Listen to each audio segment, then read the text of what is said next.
来，乡亲啊，继续来看这件，这是高雄的凤山一间国小，有22个家长来联署，向教育局来指控到班级的女导师用言语甲肢体来霸凌着学生，害学生的心拢受到伤害。讲人本基金会嘛有接到相关的投诉。其中一个妈妈出面来表示，讲伊国小2年仔的后生，捌互这个女老师用课本拍目睭，结果是绊倒，弄到刀啊、目睭角来流血。家长是要求学校改聘这个无胜任的老师，避免有学生来受害。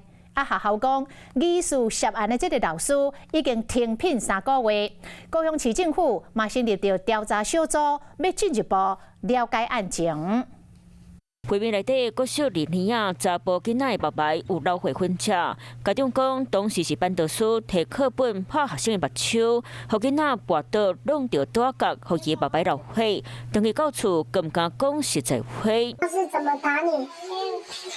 这打那边是哪里？眼睛摔倒，然后摔倒撞到桌子，所以流血。对，我那时候不敢跟妈妈讲说那是老师用的，那我害怕他写课文。他都不太敢喝水。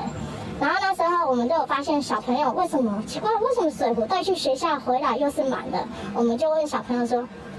因为很多家长都同时讨论这件事。人本基金会嘛接到真侪家长投诉，高雄凤山一间国小查某班导师一个学生皮，甚至起脚动手，含啉水去便所卖处罚，上课教册红落来内容嘛真无妥当。用刀子把你切开，死刑。什么？我有讲错吗？你要不要过来？我给你切开，我看是不是死刑。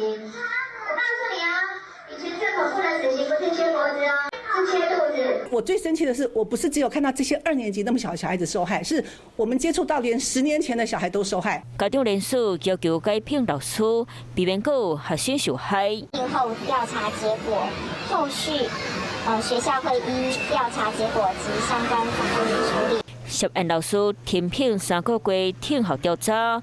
教育局嘛升级专案小组，厘清案情，来做进一步的处理。